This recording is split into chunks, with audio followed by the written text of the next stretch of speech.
여러분 안녕하세요. 정말 엄청난 소식을 가지고 왔습니다. 2025년 10월 1일, 이날은 대한민국 반도체 역사에 길이 남을 날입니다.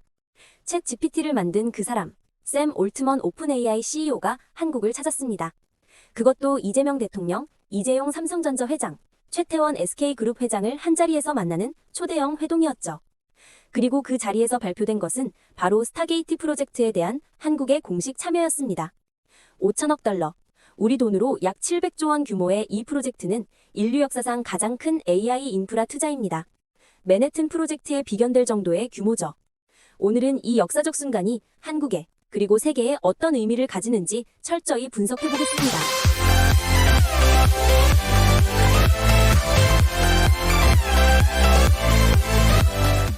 먼저 스타게이트 프로젝트가 뭔지부터 알아야겠죠.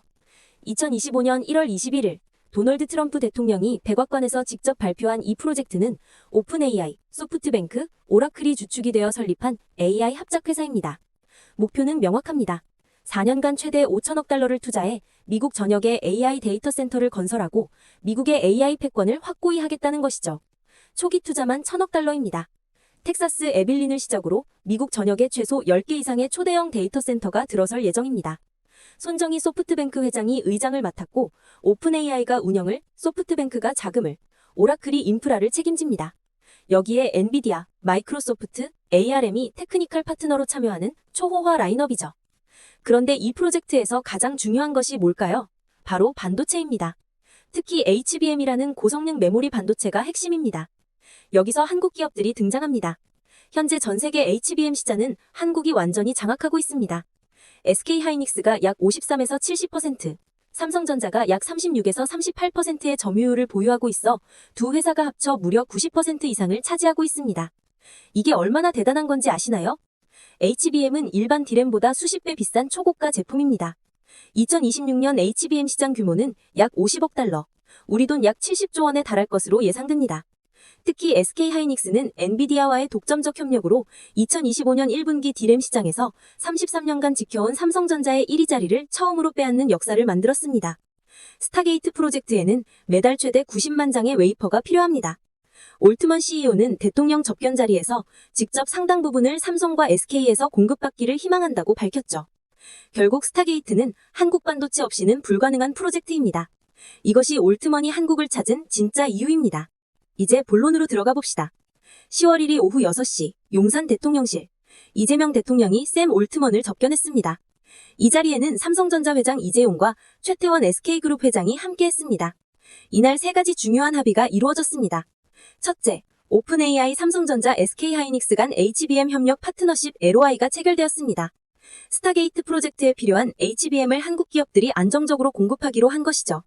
둘째, SK텔레콤과 오픈AI는 한국의 AI 데이터 센터를 건설하는 스타게이트 코리아 프로젝트를 논의했습니다.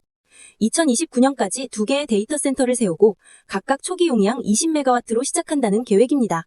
셋째, 삼성물산, 삼성중공업과의 합력으로 플로팅 데이터 센터, 즉 바다 위에 떠있는 데이터 센터 개발도 추진하기로 했습니다. 육지 부족 문제를 해결하고 냉각 비용을 줄이며 탄소 배출을 감소시킬 수 있는 혁신적인 솔루션이죠.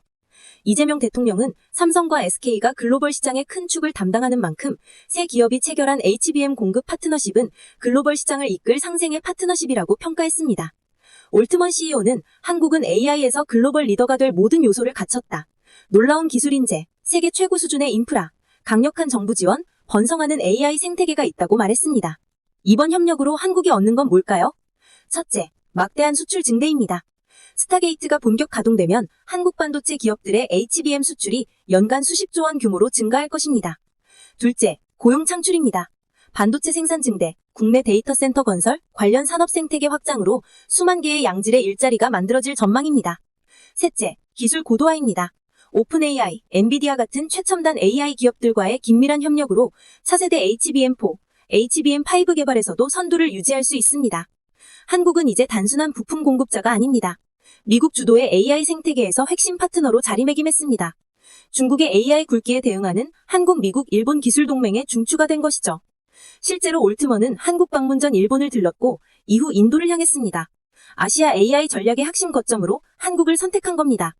또한 과학기술정보통신부는 오픈AI와 AI 인재 양성, 공공 분야 AI 전환 지원 등을 담은 MOU를 체결했습니다. 한국의 AI 생태계 전반이 한 단계 도약할 수 있는 발판을 마련한 것이죠. 이 타이밍이 왜 중요할까요? 첫째, 중국의 딥시크 쇼크입니다. 2025년 초 중국 스타트업 딥시크가 적은 비용으로 고성능 AI 모델을 개발했다며 전 세계를 놀라게 했습니다. 미국의 반도체 수출 규제를 우회하는 듯한 이 사건은 AI 패권 경쟁에 불을 붙였죠. 둘째, 트럼프 행정부의 미국 우선주의입니다. 트럼프는 AI를 국가안보의 핵심으로 보고 있습니다. 스타게이트는 단순한 민간 프로젝트가 아니라 미국 정부가 전폭 지원하는 국가전략 프로젝트입니다. 셋째, 반도체 선봉 재편입니다. 팬데믹 이후 반도체 공급망의 취약성이 드러나 미국은 동맹국 중심의 안정적 공급망 구축을 추진하고 있습니다. 한국은 이 전략의 핵심 파트너입니다. 넷째, HBM 수요 폭발입니다. 현재 SK하이닉스는 2025년 물량이 이미 완판되었고 2026년 물량도 선주문이 몰리고 있습니다. 시장이 공급을 따라가지 못하는 상황이죠. 이 소식을 세계는 어떻게 받아들이고 있을까요? AP통신은 한국의 칩거인들이 5천억 달러 AI 프로젝트의 파트너로 합류했다며 대특소필했습니다. 월스트리트저널 파이낸셜 타임즈 등 주요 경제지들도 한국 반도체의 전략적 중요성을 강조했죠. 특히 미국 투자자들은 SK하이닉스와 삼성전자 주식에 주목하고 있습니다. 스타데이트의 성공은 곧 이들 기업의 성공을 의미하기 때문입니다. 중국은 복잡한 심경일 겁니다. 미국, 한국, 일본 기술 동맹이 강화되면서 중국의 AI 발전이 더욱 어려워질 수 있기 때문이죠. 하지만 중국도 가만히 있지 않습니다. 자체적인 메가 클러스터 프로젝트로 53조 원을 투자해 독자 AI 인프라를 구축하려 하고 있습니다. 일본은 소프트뱅크가 주도적 역할을 하고 있지만 실제 기술력에서는 한국에 크게 뒤처진 상황입니다. 일본의 한 IT 전문지는 한국의 반도체 기술이 스타게이트의 성패를 좌우한다고 평가했습니다. 유럽은 이 프로젝트에서 소외되고 있습니다. 미국 중심의 AI 질서가 공고해지면서 유럽의 디지털 주권이 위협받을 수 있다는 우려가 커지고 있죠. TSMC를 보유한 대만도 미묘한 위치입니다. 파운드리에서는 여전히 세계 1위지만 HBM에서는 한국이 압도적이죠. 실제로 SK하이닉스는 차세대 HBM4 개발을 위해 TSMC와 협력하고 있습니다. 하지만 장밋빛 전망만 있는 건 아닙니다. HBM4, HBM5로 갈수록 기술 난이도가 급격히 높아집니다. 마이크론도 점유율을 20%까지 끌어올리려 공격적으로 투자하고 있죠. 기술 격차를 유지하고 확대하는 것이 앞으로의 큰 과제입니다. 실은 스타게이트 프로젝트 자체도 손탄치만은 않습니다. 2025년 7월 월스트리트저널은 소프트뱅크와 오픈AI가 핵심 조건을 두고 이견으로 아직 단 한 건의 계약도 체결하지 못했다고 보도했습니다. 일론 머스크도 그들은 실제로 돈이 없다며 5천억 달러 조달의 현실성에 의문을 제기했죠. SK하이닉스는 이미 향후 2년치 물량이 예약된 상태입니다. 수요는 폭발하는데 생산 능력에는 한계가 있죠. 대규모 설비 투자가 필요하지만 이는 막대한 자본과 시간이 필요합니다. 미중 갈등이 심화되면서 한국은 양국 사이에서 균형을 잡아야 하는 어려운 상황입니다. 중국은 여전히 한국 반도체의 중요한 시장이기 때문이죠. 2028년 스타게이트가 본격 가동되면 세상은 어떻게 변할까요? 한국은 AI 시대의 사우디아라비아가 됩니다. 석유가 20세기를 지배했다면 HBM이 21세기를 지배하는 것이죠. SK하이닉스와 삼성전자는 전 세계 AI 인프라의 심장부를 장악합니다. 매년 수백조 원의 매출과 수십조 원의 영업이익을 올리며 한국 경제를 이끄는 쌍두마차가 됩니다. 한국의 AI 밸리가 형성됩니다. 스타게이트 코리아를 중심으로 수많은 AI 스타트업이 탄생하고 전 세계 AI 인재들이 모여듭니다.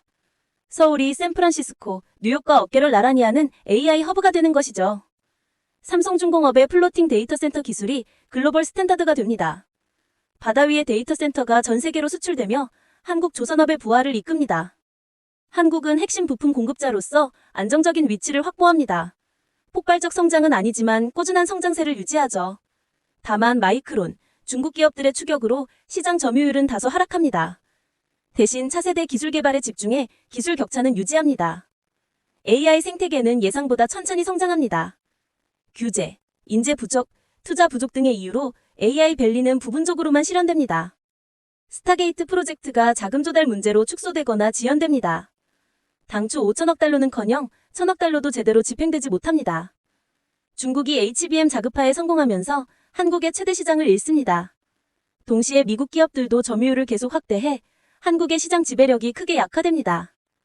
삼성전자가 기술 격차를 좁히지 못하면서 SK하이닉스 독주 체제가 계속되고 삼성은 HBM에서 사실상 퇴출됩니다. 그렇다면 한국은 어떻게 해야 할까요? 첫째, 기술 혁신에 올인해야 합니다.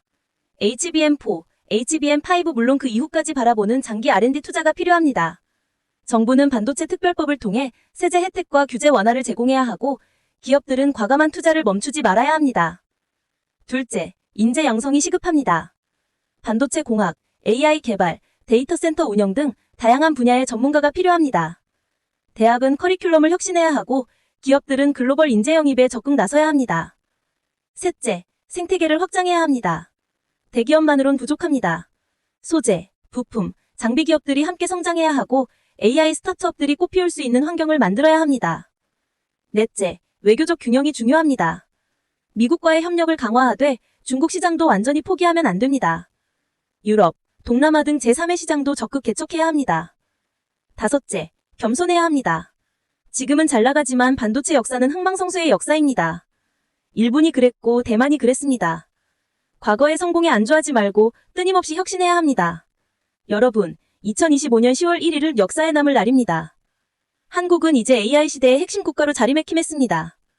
샘 올트먼이 한국을 찾은 건 우연이 아니었습니다. 수십 년간 쌓아온 반도체 기술력, 세계 최고의 품질 생산 능력, 그리고 빠른 의사결정 능력 때문이었죠. 스타게이트는 시작일 뿐입니다. AI 혁명은 이제 막 시작됐고 한국은 이 혁명의 중심에 서 있습니다. 하지만 우리에겐 선택지가 있습니다.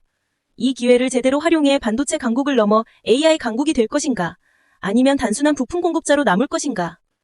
역사는 준비된 자의 것입니다. 이제 우리 차례입니다. 대한민국 반도체와 AI의 미래에 건배합니다. 영상을 끝까지 시청해주셔서 감사합니다. 즐거운 추석 연휴 보내세요.